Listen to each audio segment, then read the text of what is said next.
Assalamualaikum warahmatullahi wabarakatuh. Selamat pagi semuanya. Waalaikumsalam warahmatullahi wabarakatuh. Selamat pagi kembali, Pak. Iya, pagi hari ini kita akan lanjutkan ya materi kita. Tadi sudah saya bagikan file file materi ke-13-nya. Itu filenya sudah diupdate, sudah ada tambahan untuk fitur print. Saya akan jelaskan proses pembuatannya seperti apa. Lalu juga di situ ada perubahan tentang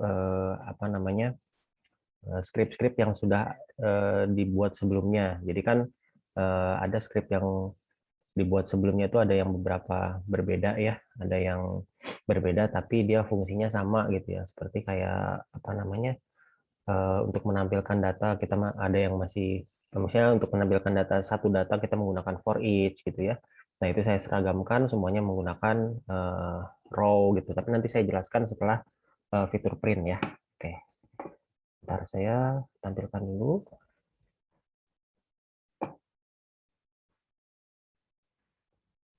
Ya.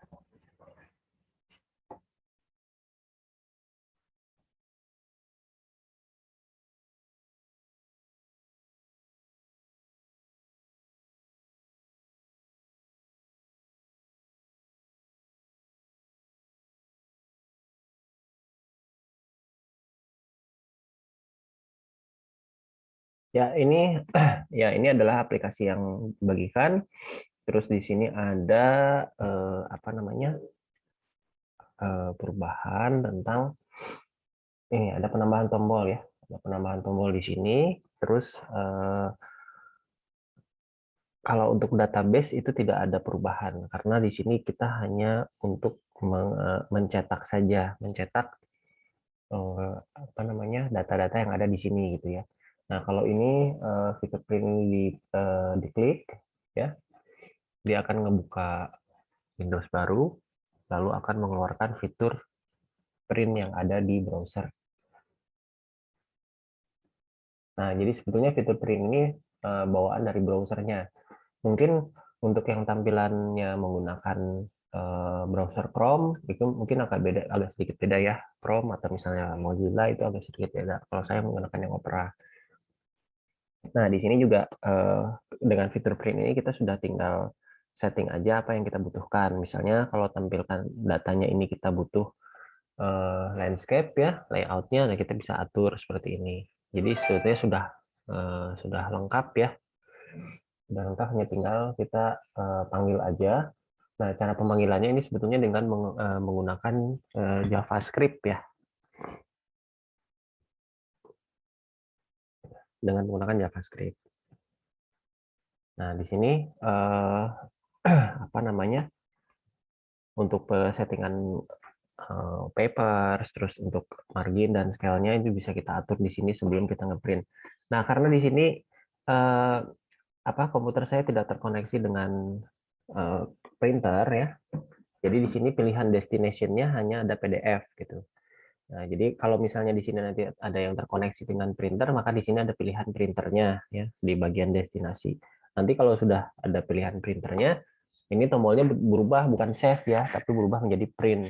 Ini save ini karena destination-nya adalah PDF gitu. Destinasinya PDF. Jadi secara tidak langsung sebetulnya si fitur print ini selain dia juga bisa ngeprint mencetaknya melalui printer, dia juga bisa mengkonversi data yang kita miliki ke file PDF. Tapi tentunya kita harus install dulu ya kayak PDF Acrobat Reader-nya gitu karena dia akan memanggil dari sana gitu. Kalau misalnya seperti Acrobat Reader-nya nggak terinstall, berarti si fiturnya juga nggak akan nyala ya untuk untuk save PDF-nya gitu. Berbeda kalau nanti mungkin yang minggu depan yang akan saya bahas itu tentang langsung konversi dari halaman depannya gitu. Kalau misalnya ini kan dia harus konversinya dari halaman print gitu ya. Nah, seperti itu.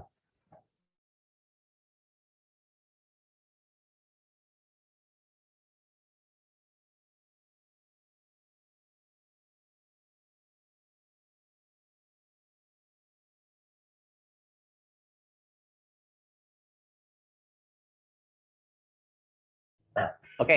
Nah, di sini sebetulnya logiknya gimana sih ya? Kok tampilannya berbeda gitu dengan yang di awal gitu? Jelas berbeda karena kita sebetulnya membuat sebuah file baru gitu ya. Nah, file barunya bisa PHP atau HTML karena memang base-nya HTML kan. Nah, jadi kalau dari sisi tampilan sebetulnya tampilan dari HTML. Nah, sekarang logiknya begitu. Jadi kita bikin dulu dokumen baru, kita load datanya ke dokumen tersebut. Lalu setelah itu, sebentar ya.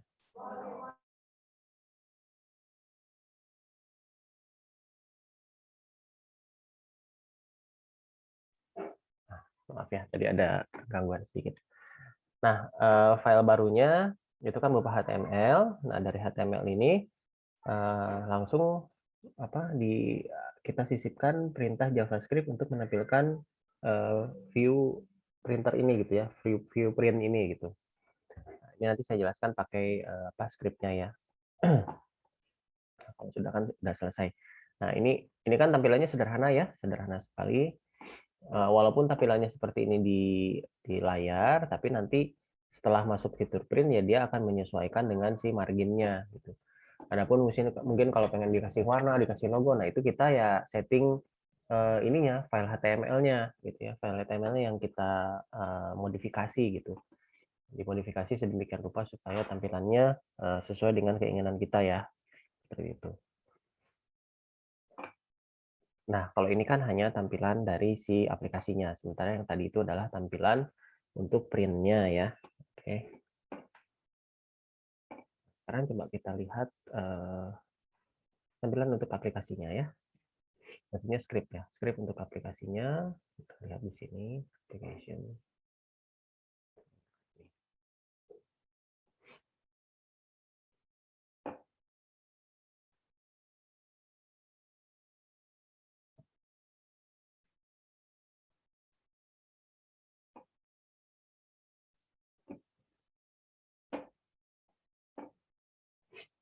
Nah, di sini ya, ini kontrolernya ya. Kontrolernya sebetulnya tidak banyak berubah karena di controller itu saya hanya menambahkan fungsi cetak ya. Nah, fungsi cetaknya juga tidak terlalu banyak karena di sini si fungsi cetak ini dia meload view print mahasiswa. Ini file yang tadi saya jelaskan yang HTML yang kita buat ya. Nah, ini namanya print mahasiswa yang berada di folder view. Nah, ini ya. Nah, kan ini dipanggil di mana di tombol yang tadi kita buat ya. Kalau saya lihat, kalau saya buka di sini di mahasiswa ini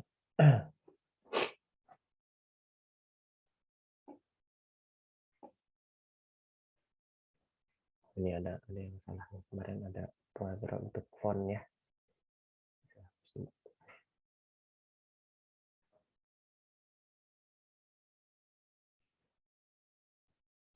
Nah, penambahannya itu adalah di tombol. Nah, sekarang di sini kan ada dua ya. Kalau yang pertama itu kan tag-nya adalah tag button karena dia akan ngebuka data targetnya dia akan ngebuka sebuah modal ya, sebuah modal yang ada di bawah gitu. Jadi ini kan nama modalnya ya input modal. Jadi kalau yang di pertama nih button dia akan memanggil input modal. Tapi untuk yang tombol yang kedua itu saya menggunakan link pakai A ya, pakai aref gitu. Nah, tapi supaya tampilannya bisa jadi button berarti saya masukkan kelas BTN ya. Kelas BTN ini adalah kelas dari Bootstrap-nya, Bootstrap 4-nya. Nah, kelas dari Bootstrap 4-nya, lalu untuk yang BTN Danger ini adalah warnanya. Warnanya adalah warna merah ya. Nah, di situ mungkin bisa dilihat referensi tentang Bootstrap-nya, tentang pewarnaannya.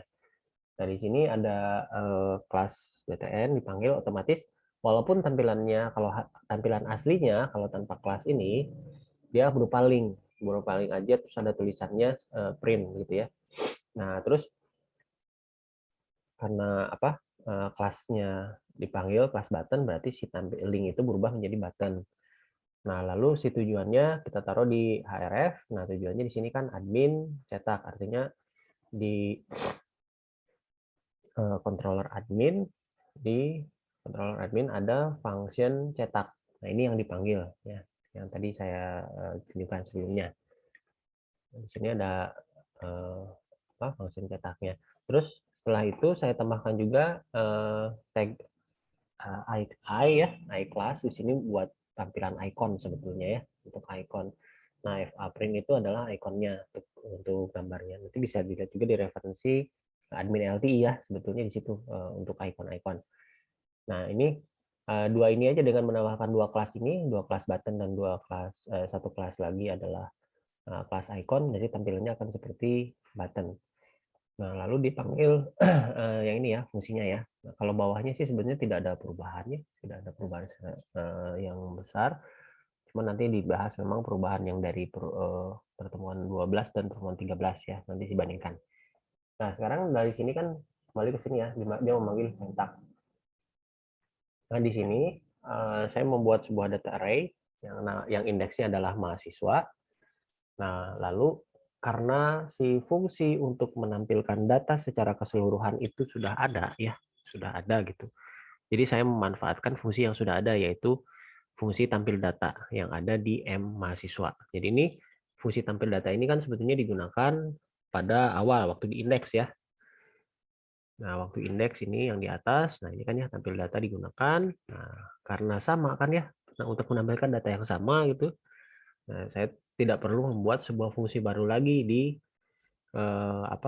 di modelsnya ya, di model mahasiswanya. Tidak perlu membuat fungsi baru lagi, tetap menggunakan fungsi yang sudah ada.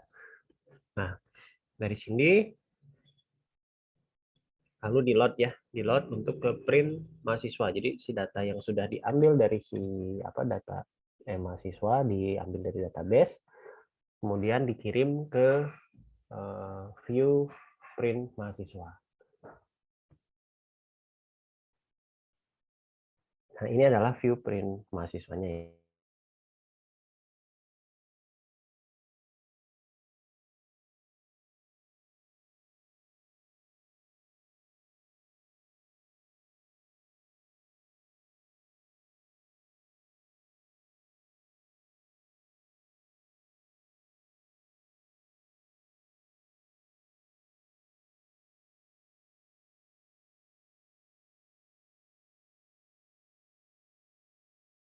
Nah, seperti diperhatikan di sini, untuk print mahasiswa itu adalah sebetulnya hanya file HTML biasa yang hubungannya untuk tampilan. Nah, biasanya untuk virtual print ini kita lama bikin di sininya karena kita mencocokkan tampilan-tampilannya ya. Nah, tampilannya mau seperti apa? Karena ini saya bikin sederhana, silakan sih bisa dimodifikasi sendiri ya. Kita bisa modifikasi menggunakan CSS atau menggunakan ya untuk tampilannya lebih bagus ya, kan CSS untuk tampilan yang bagus. CSS atau untuk menambahkan tag-tag HTML yang lain, misalnya menyisipkan gambar, IMG dan sebagainya. Nah, kita bisa lakukan di sini. Biasanya lamanya kita di sini karena kita ngatur-ngatur si tampilannya itu gitu ya. Nah, jadi supaya lebih singkat, sebenarnya kan saya lebih mengarahkannya ke cara memanggilkan printnya. Jadi ini saya bikin yang sederhana aja. Bisa silakan kalian nanti bisa modifikasi lebih bagus ya. Nah, di sini hanya tampilan aja. Perintahnya juga sama ya. Dia sudah pakai yang pakai for each juga yang tadi nih, yang indeks mahasiswa tadi menggunakan alias lalu menampilkan semua field-field yang ada di database yang sudah di load tadi. Nah, sampai sini ya, sampai seluruhnya sudah ditampilkan gitu ya, dari mulai title sampai ke table. Nah, baru disisipkan script untuk menampilkan Windows print-nya. Nah, di sini window print-nya itu untuk menampilkan fitur print yang ada di browsernya gitu ya. Nah, ini perintah dari JavaScript, makanya kita pakai tag-nya adalah tag script. Ini ada cirinya bahwa ini adalah sebuah JavaScript.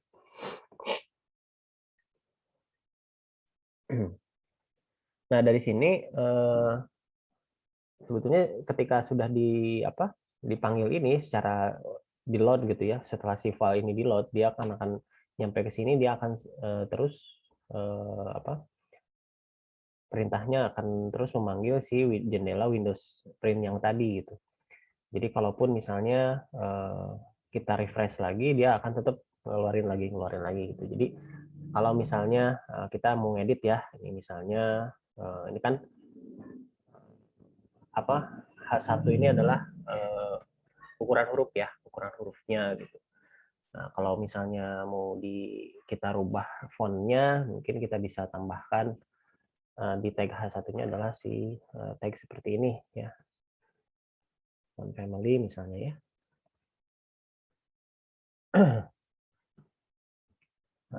Misalnya kita mau bikin Arial gitu ya. Font Arial, kita save.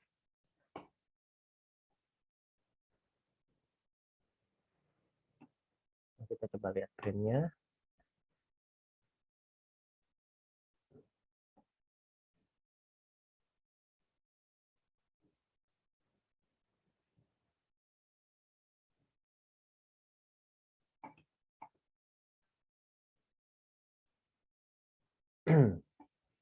Nah, kalau di refresh dia terus akan manggil ini ya, si Windows print-nya karena dia berhubungan dengan script yang tadi ya, seperti itu.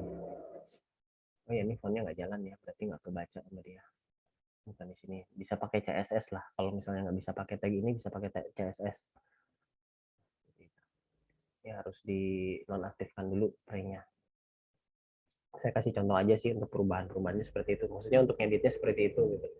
Nah, misalnya ini terlalu besar misalnya ya, saya kecilin misalnya jadi H3 gitu.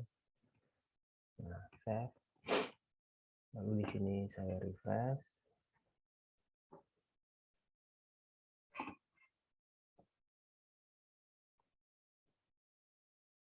Maka ukurannya akan mengecil seperti itu.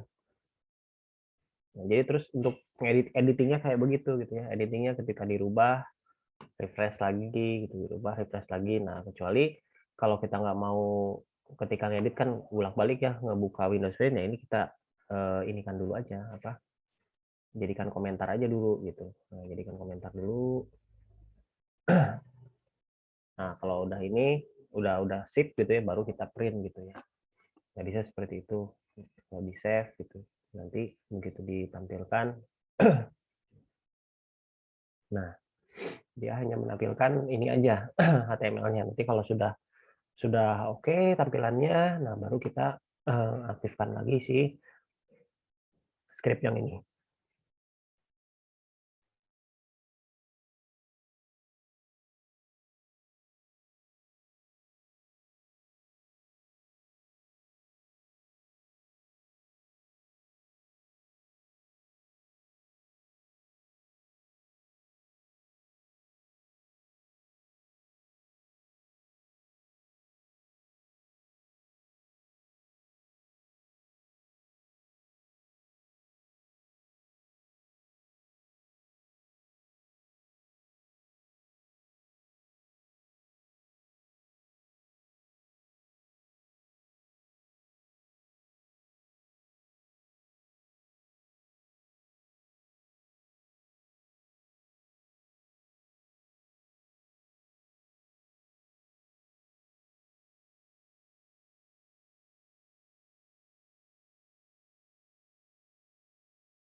Oke, silakan. Ada yang mau bertanya? Ini untuk fitur printnya. Jadi kalau untuk editingnya seperti tadi ya, kita tinggal mengaktifkan dan nonaktifkan dulu untuk si scriptnya. Kalau sudah fix, sudah bagus, baru kita aktifkan seperti itu. Oke, kalau tidak ada yang mau bertanya, saya lanjutkan dulu ya materinya. Kita akan bahas perubahan apa aja yang terjadi di aplikasi yang sekarang dibandingkan dengan yang pertemuan 12 kemarin ya. Nah, di sini saya akan bahasnya dari mulai controller dulu ya.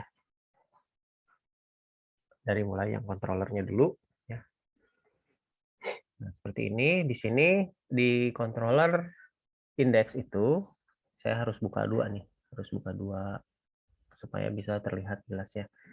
Saya akan buka yang di pertemuan 12, berarti yang di C12 di sini. Nah, di sini. Oke, kita lihat ya.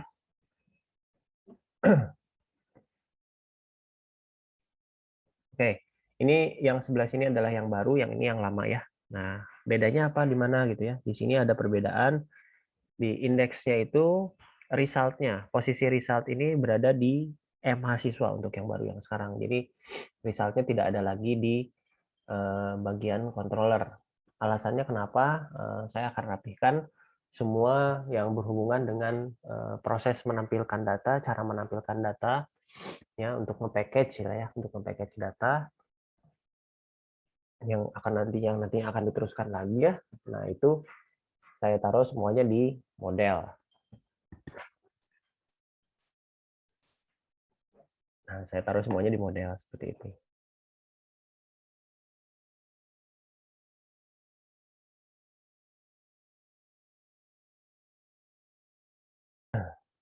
Nah, ini saya taruh di model di sini ya, supaya di bagian controller itu dia hanya memanggil fungsi aja, jadi tanpa ada settingan untuk cara menampilkannya seperti apa. Karena si result ini adalah sebenarnya cara menampilkan data yang sudah di-load dari database gitu. Jadi kalau result itu dia akan menampilkan seluruh data yang sudah di-load ya dengan dalam bentuk array ya. Dalam bentuk array.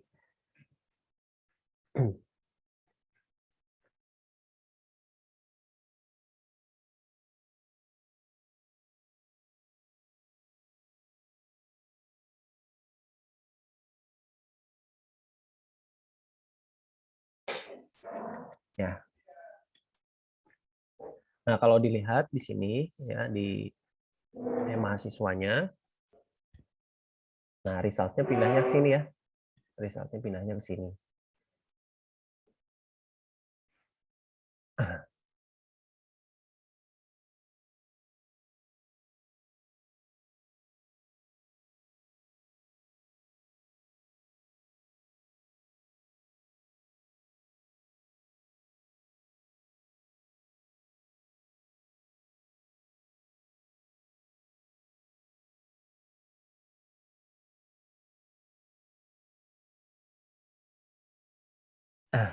Ya, aduh, stop. Maaf ya, ini agak sedikit masalah nih tenggorokan saya.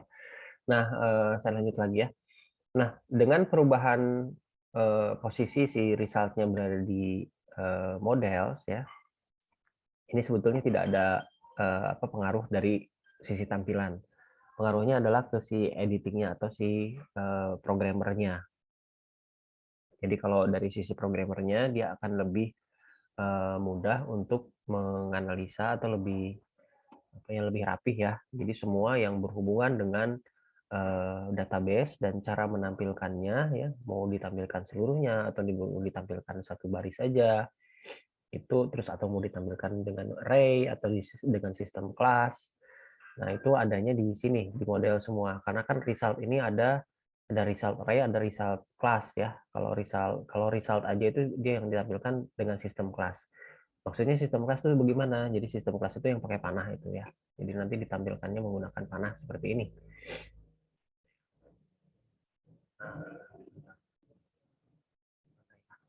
Nah, ini ya. Jadi kalau ini kan sebetulnya cara menampilkan data dengan menggunakan sistem kelas. Kalau yang menggunakan sistem array itu dia langsung bentuknya nggak kayak gini, tapi bentuknya saya contohin aja ya. Nah, bentuknya jadi begini. Nah, bentuknya kayak gini. Mungkin ada yang pernah lihat ya, kalau kok nampilinnya pakai kayak gini. Nah, kalau pakai kayak gini berarti perintahnya bukan result, tapi result array. Nah, begitu, itu bedanya. Tapi kalau cara menampilkannya menggunakan panah ini, berarti dia menggunakan result. Gitu. Menggunakan result. Nah, begitu ya. Tapi ada syaratnya juga kalau yang bisa jelasin satu-satu ya. Syaratnya juga kalau pakai result dia harus menggunakan for each, tapi kalau tidak menggunakan result atau result array menggunakan row gitu ya, itu tidak menggunakan for each, jadi langsung si datanya dipanggil. Nah, ini perubahannya untuk yang di model tampil data ya, model tampil data. Jadi resultnya yang tadinya ada di controller saya pindahkan ke mahasiswa biar lebih rapi aja. Jadi memang ini lebih pengaruhnya ke ketika kebiasaan kita untuk membuat program. Kalau misalnya Kadang-kadang kita tampilkannya di sini karena well, tampilannya nggak masalah ya, mau di sini mau di sana juga nggak masalah. Cuma kalau misalnya rapih ya, itu dalam sisi kita berpikir untuk programming pun akan lebih rapih, akan lebih cepat juga untuk menyelesaikannya. Jadi kalau ada error, ada apa, kita gampang lacaknya. Karena kalau seperti ini kan masih sedikit nih, mungkin masih gampang. Tapi kalau sudah proyeknya itu besar, ya, line program itu banyak, itu hal-hal kecil seperti ini sangat berpengaruh dalam performa pembuatan program begitu. Oke, nah dari sini saya lanjut lagi ya. Ini kan sudah ya untuk yang admin, untuk yang index. Nah sekarang saya ke ke function tambah ya. Nah function tambah di sini perbedaannya dari yang sebelumnya adalah pada upload file dan ya pada proses upload file ya, pada proses upload file dan pada proses penarikan data. Di pertemuan sebelumnya, upload file itu di sini saya menambahkan si variabel foto ya. Jadi variabel foto di sini ya yang saya highlight ini dia mengambil seluruh informasi dari variabel yang namanya foto juga yang dikirim dari file sebelumnya. Nah, dengan sistem seperti ini ya. Nah, ini dia kalau dipanggil seperti ini berarti si variabel foto ini memiliki seluruh informasi tentang file tersebut. Jadi bisa nama filenya, terus bisa juga path-nya, bukan destination path-nya, tapi asal path-nya gitu ya. Asal path-nya, terus ukurannya berapa gitu ya. Nah, semua informasinya ada di sini. Tapi kita tidak butuhkan itu. Yang kita butuhkan itu adalah cuma namanya saja. Nah, sementara dengan sistem script upload yang kita gunakan, itu juga sudah bisa mengakses secara langsung ya, tanpa harus simpan dulu gitu ya, harus disimpan dulu ke variabel sementara seperti ini. Jadi kalau dilihat yang si do upload ini dia tidak memanggil si variabel foto tersebut, tapi yang dipanggil adalah variabel foto yang ada di page sebelumnya. Sehingga bila saya hilangkan karena tidak berpengaruh nih, karena tidak digunakan juga wasting ya, wasting untuk wasting script lah. Nah ini hilangkan aja karena tidak berpengaruh. Toh di sini juga tetap si do upload ini dia mengakses variabel foto yang ada di sebelumnya gitu ya, yang ada di file HTML sebelumnya. Nah, dari sini si variabel foto ini baru nanti ada kita membuat variabel foto sementara yang berguna untuk diakses ke page yang selanjutnya. Itu baru kita bikin variabel baru. Jadi kan sebenarnya variabel-variabel ini nanti digunakannya untuk ke proses di model ya, proses di model.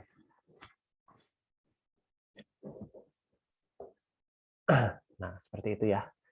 Terus di sini juga setelah fotonya dihilangkan, ada beberapa tambahan. Tambahannya adalah ini. Kalau di sini kan kita sudah bikin untuk folder destination-nya, terus tipe filenya. Jadi kalau misalnya tipe filenya di luar ini JPG, PNG, GIF, misalnya kita masukin tipe file yang BMP gitu ya, walaupun sama-sama gambar, itu tetap nggak bisa, nanti larinya ke gagal upload gitu ya. Nah, jadi saya tambahkan lagi untuk max size. Max size ini apa? Max size ini adalah untuk size maksimal yang diperbolehkan untuk mengupload file. Nah, ini size max ini ya, max size ini dia memiliki satuannya adalah kilobyte. Jadi kalau misalnya saya tulis di sini 5.000, artinya 5.000 kilobyte. Kurang lebih ya sama dengan 5 mega seperti itu ya. Kurang lebih sama dengan 5 mega. Nah, ini jadi tinggal ngaturnya di sini. Nah, kalau misalnya kita ngupload filenya lebih dari 5 mega, misalnya filenya 10 mega gitu ya, ini akan gagal upload. Nah, seperti itu logikanya. Nah, lalu setelah kita setting semua, ya kalau yang sebelumnya kan nggak ada ya, sebelumnya nggak ada, hanya ini aja, langsung dia upload ya, langsung panggil si library upload. Nah, ini kalau ini hanya ditambahkan si max size. Si library upload ini dipanggil lalu if-nya. Nah, if-nya ini saya balik ya. Kalau yang sebelumnya, if yang ini ya, if-nya kan pakai not ya, jadi dibalik kalau di saya nulisnya kayak gini, jika do upload ini gagal gitu ya. Maksudnya kan seperti itu. Jika, kalau kita baca ya, kalau kita baca menurut bahasa kita, jika do upload ini gagal, maka variabel foto nilainya adalah no image dan tampilkan message upload gagal seperti itu. Nah, saya balik logikanya di sini menjadi jika upload ini berhasil. Nah, begitu ya. Nah, karena di sini nggak pakai not ya, nggak pakai not. Kalau not itu kan negasi, kebalikannya gitu. Jadi kalau dibaca dengan bahasa kita yang sudah baru ini adalah jika do upload ini berhasil ya, jadi melakukan perintah ini berhasil, tidak gagal, maka variabel foto ini isinya adalah nama file yang diupload tersebut. Nah, seperti itu. Nah, sumbernya dari library upload yang sudah kita panggil sebelumnya ya. Nah, sudah kita panggil sebelumnya. Nah, ini kalau dia berhasil. Nah, kalau dia gagal berarti kan else ya. Else-nya berarti gagal. Kalau gagal berarti yang fotonya menjadi no image. Nah, seperti itu. Jadi di sini mungkin kalau saya bikin seperti ini, mudah-mudahan bisa lebih dipahami karena ini true-nya yang di atas, yang false-nya yang di bawah gitu. Nah, sebetulnya juga kita bisa balik tapi menggunakan negasi seperti itu. Nah, lalu selanjutnya ke package yang di array ya, yang data array-nya. Nah, data array di sini tidak ada perubahan. Nah, yang berubah itu adalah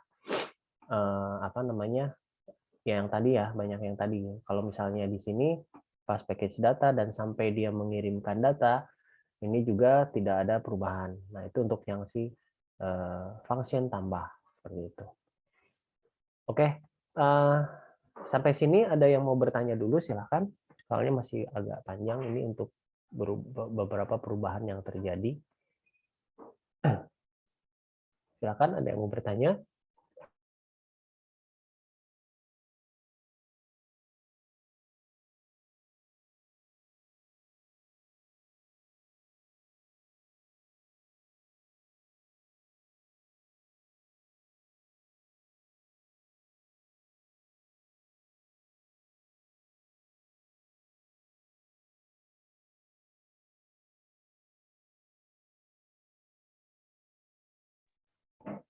Nggak ada yang bertanya?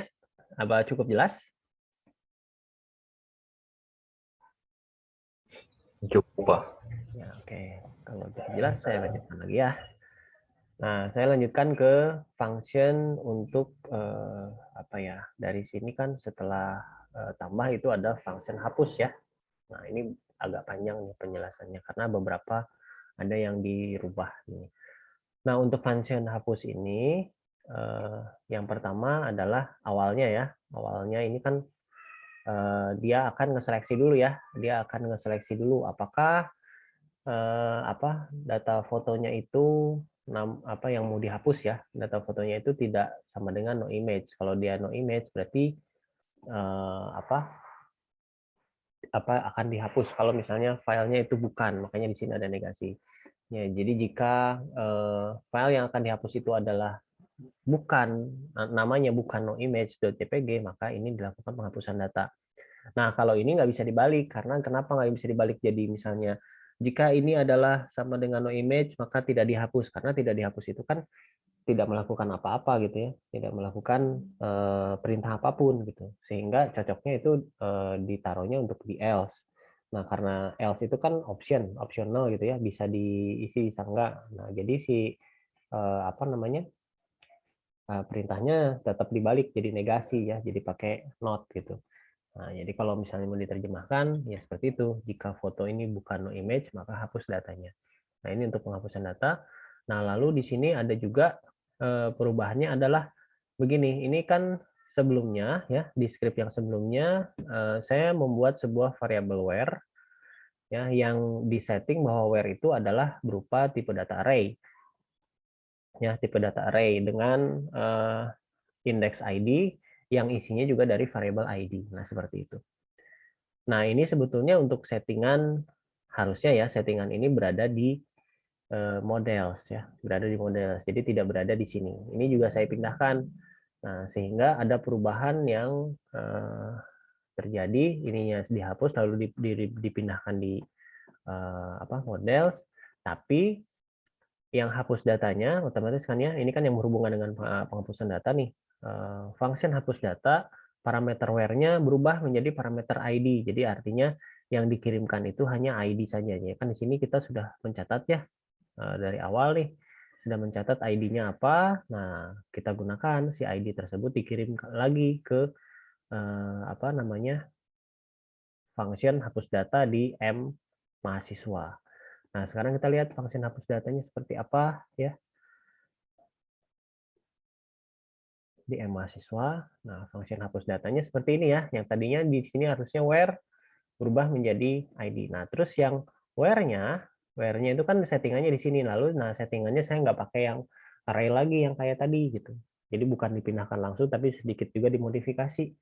Jadi saya menggunakan yang perintah default-nya yang dari CI-nya bahwa untuk ini bisa seperti ini. Jika ID gitu ya, ini adalah nama field-nya ya. Ini adalah nama field-nya. Jadi bukan pakai variable array, tapi pakai langsung gitu ya ke field. Lalu ini adalah value-nya, nilainya. Ya. Jika si where gitu ya, di mana si field ID ini sama dengan nilainya sama dengan si variable ID yang dikirim. Nah itu kenapa si ID aja yang dikirim, karena di sini juga bisa dilakukan. Nah setelah itu baru perintah delete dipanggil dengan memanggil variable tabel, yaitu si tabel mahasiswa tadi ya. Nah seperti itu. Nah itu perubahannya. Jadi ketika ada sedikit perubahan ya yang lainnya juga harus diperhatikan. Itu ya untuk si hapusnya gitu ya. Untuk hapusnya seperti itu. Jadi ada perubahan function. Nah lalu dari hapus ini selesai, hanya itu aja yang dirubah karena ada perubahan di M mahasiswanya juga. Nah sekarang ada di kita masuk ke function edit. Nah function edit di sini juga sama nih, ada banyak, kalau ini agak banyak perubahannya. Walaupun cuma beberapa script, tapi ini perubahannya agak banyak karena pengaruhnya kemana-mana nih.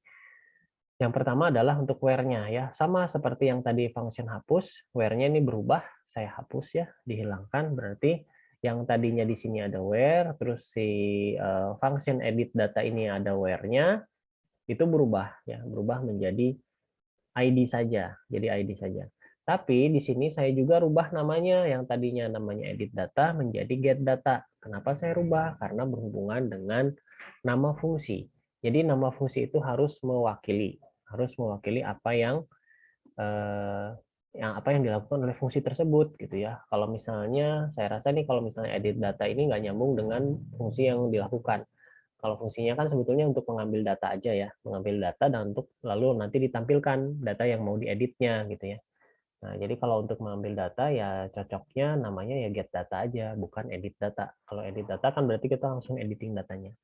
Nah, dari segi penamaan itu juga penting ya, nanti supaya kita kalau kita lacak gitu ya, kita lacak si fungsinya itu lebih enak gitu. Nah, seperti itu. Jadi saya perlu rubah namanya yang tadinya edit data menjadi get data. Lalu parameternya dirubah, yang tadinya ada where-nya sekarang menjadi ID. Nah, sekarang kita lihat ya si M mahasiswanya. Nah, ini ya, yang tadinya di sini adalah edit data, berubah menjadi get data ya, get data. Nah, ini parameternya juga jadi ID ya. Kalau ini tabelnya sih tetap. Nah, where-nya ada di sini. Where-nya ada di sini. Terus tinggal di return. Nah, yang di return-nya juga apa? Saya menggunakan ini row. Tidak menggunakan yang sebelumnya ini pakai result ya.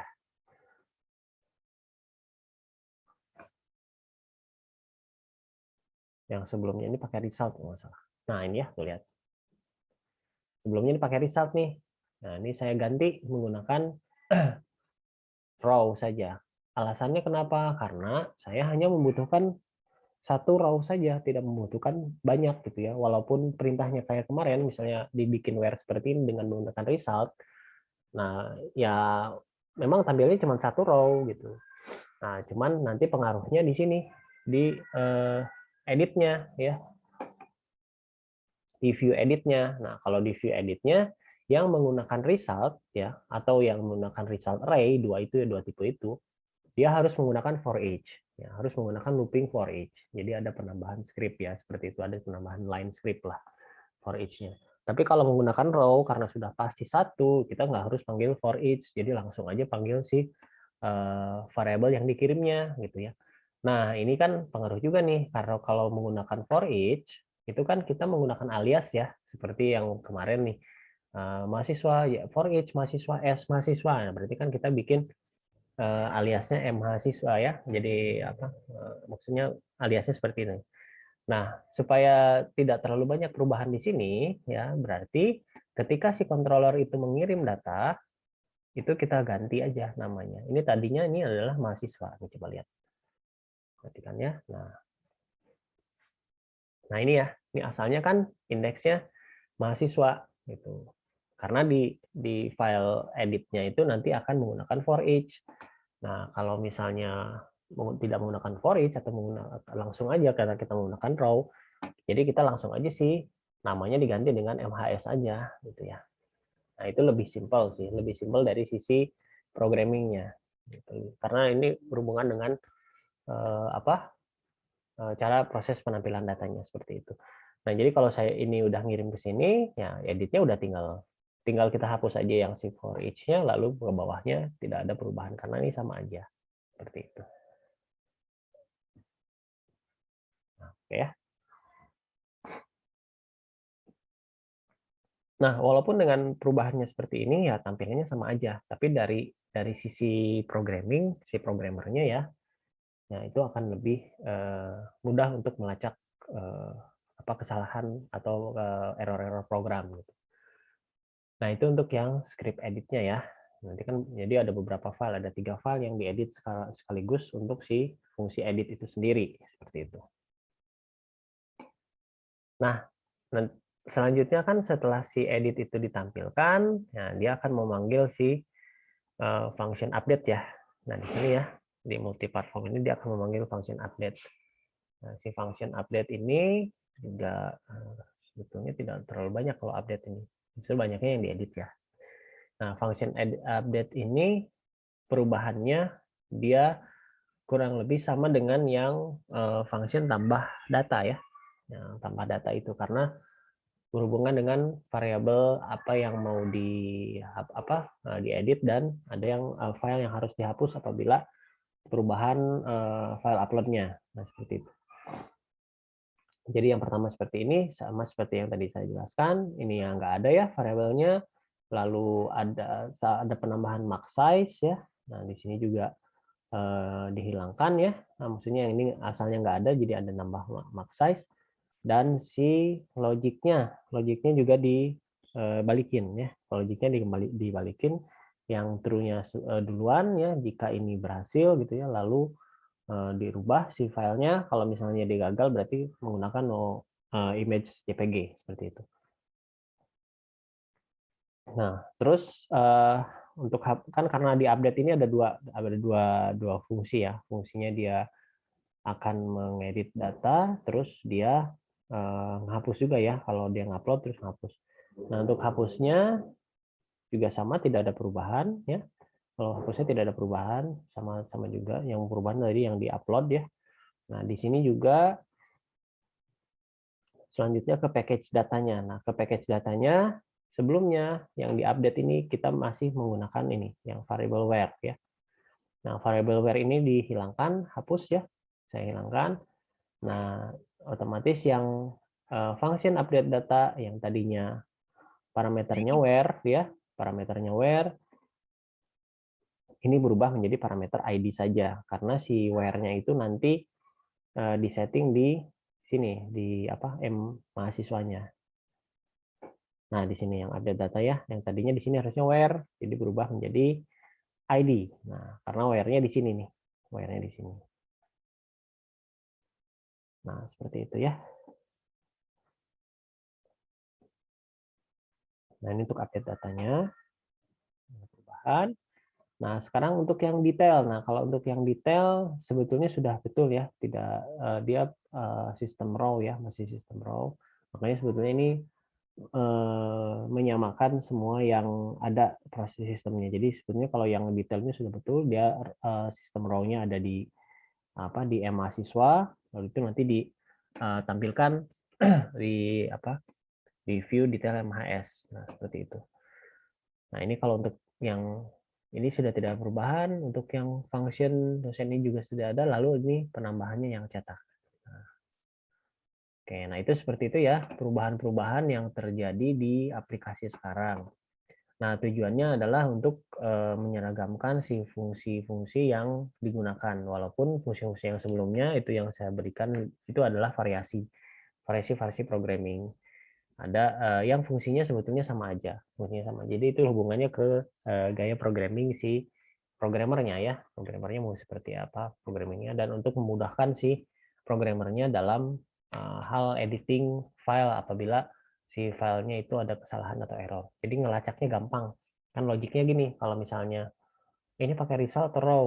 Nah, kalau misalnya kita naruhnya sembarangan gitu ya, kadang kita naruh di controller, kadang juga ada di model gitu. Jadi kan ada agak ngelacaknya agak susah gitu. Tapi kalau misalnya kitanya disiplin sudah oke, pokoknya untuk penentuan itu dia pakai result row atau result array, itu semuanya ada di model. Nah, itu akan lebih cepat.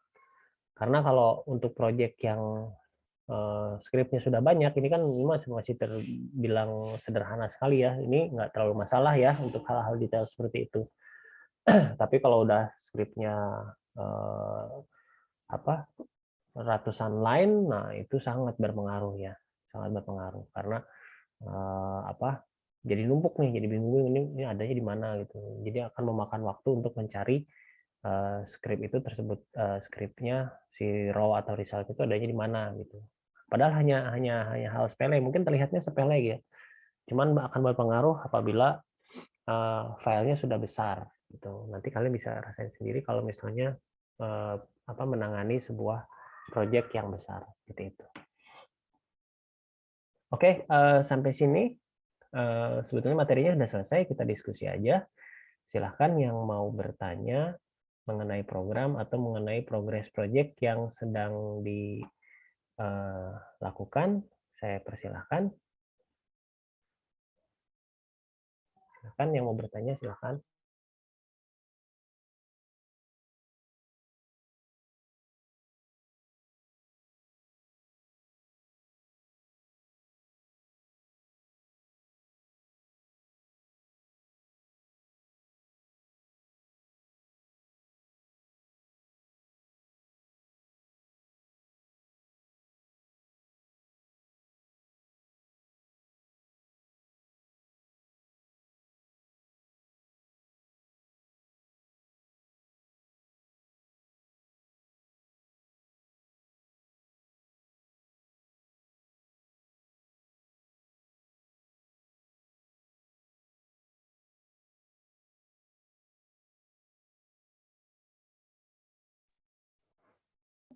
Oke, nggak ada yang bertanya?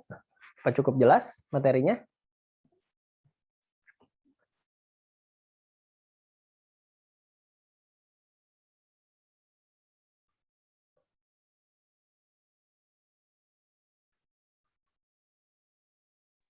Kalau dari saya belum ada, Pak.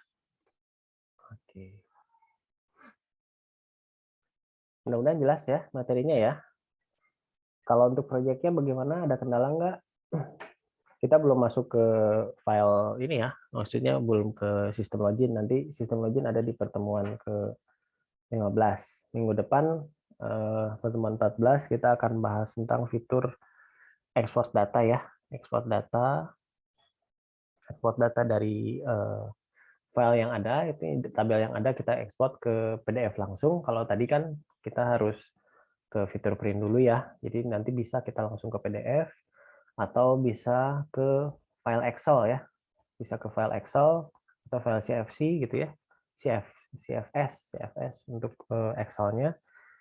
Nah, itu minggu depan lah kita akan bikin itu. Karena biasanya sebuah tabel itu kadang-kadang juga bisa diperlukan dalam bentuk format lain gitu. Nah, seperti itu. Nah, untuk setelah itu baru nanti di pertemuan 15-nya akan saya bahas tentang sistem login. Kenapa disebut sistem login? Karena berhubungan dengan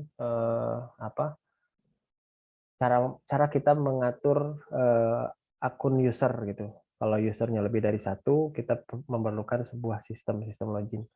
Ada menggunakan sistem security-nya juga, menggunakan session gitu ya. Terus bisa juga menggunakan apa namanya?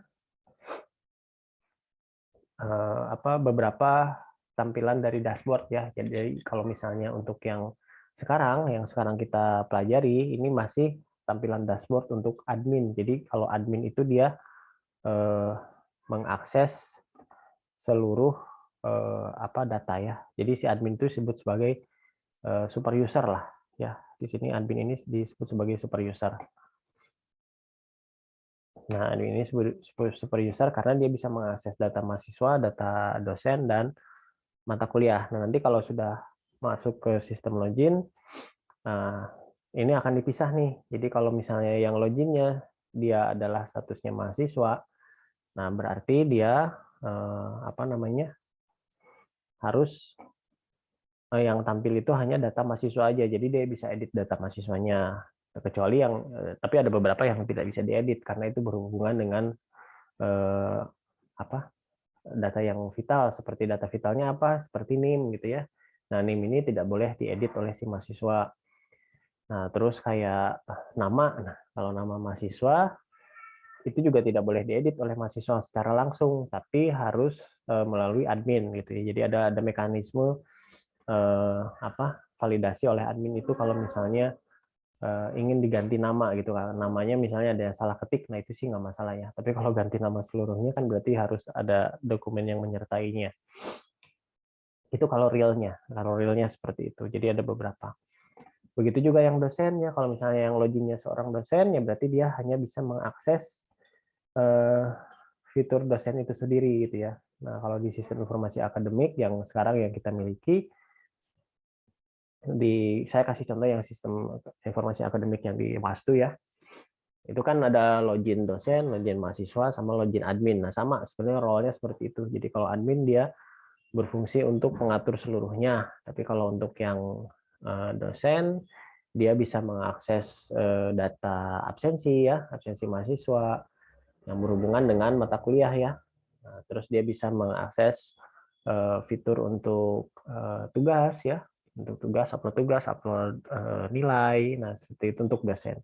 Tapi untuk mahasiswa, privilege-nya berbeda. Dia hanya menampilkan data mahasiswanya, terus dia menampilkan mata kuliah apa saja yang diikuti, terus dia melihat juga nilai ya, nilai yang sudah hasil diinput oleh dosen itu bisa dilihat, tapi tidak bisa diedit.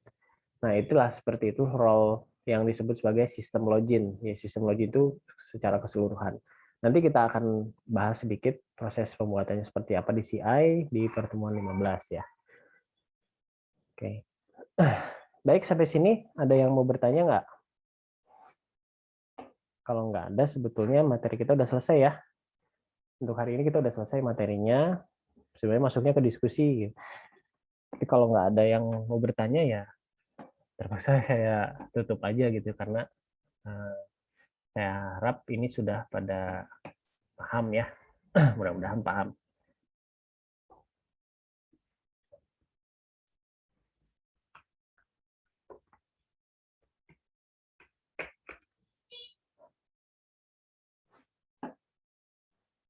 Oke, di sini ada sekitar berapa ya? 16 orang ya. 16 partisipan. Saya akan screenshot dulu ya yang hadir hari ini. Silakan di open videonya dulu.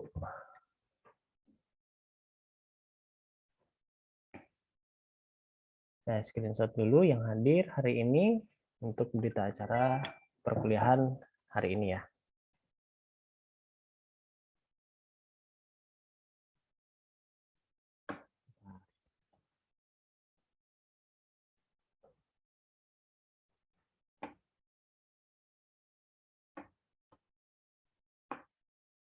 Oke, siap ya. Bentar, saya juga aktifkan. Oke, siap.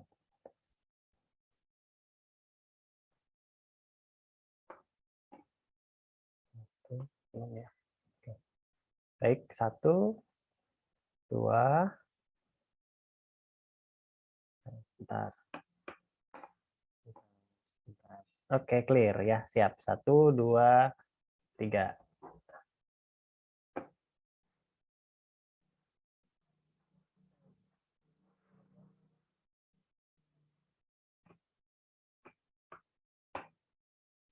Bentar ya, saya save dulu.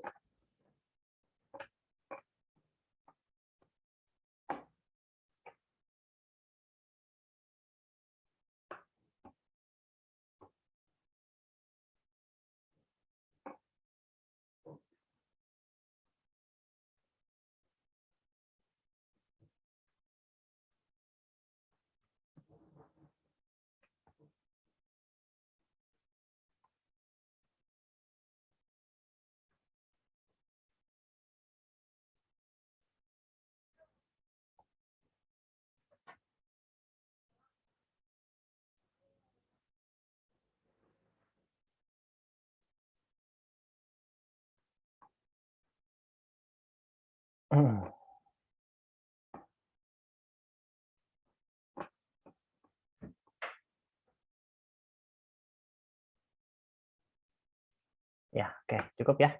Baik, kalau sudah tidak ada yang mau bertanya, mudah-mudahan jelas ya materinya. Sampai ketemu lagi minggu depan ya. Mudah-mudahan semuanya dalam keadaan sehat semua ya. Ini hati-hati juga nih. Sudah Amin, Pak. beritanya sekarang sudah mulai marak lagi nih si wabahnya ya. Sudah mulai jadi zona merah, zona hitam, bahkan Bandung udah lockdown gitu ya. Di Purwakarta juga ada satu desa yang sudah lockdown ya. Jadi hati-hati juga kalau kemana-mana, waspada ya, tetap jaga kesehatan, jaga antibodinya supaya tetap bagus ya. Jangan ceroboh lah, karena di sini kita kadang-kadang juga suka nggak sadar ya, orang-orang terdekat kita kita jaga juga gitu ya, jangan sampai terkena. Oke, mudah-mudahan minggu depan kita akan bahas tentang materi selanjutnya, yaitu tentang ekspor data. Nah, cukup sekian ya dari saya. Mohon maaf apabila ada kekurangan ya atau yang kurang berkenan. Sampai ketemu lagi minggu depan. Sekian. Wassalamualaikum warahmatullahi wabarakatuh. Waalaikumsalam warahmatullahi wabarakatuh. Terima kasih, Pak. Ya, sama-sama. Saya close ya. Ya.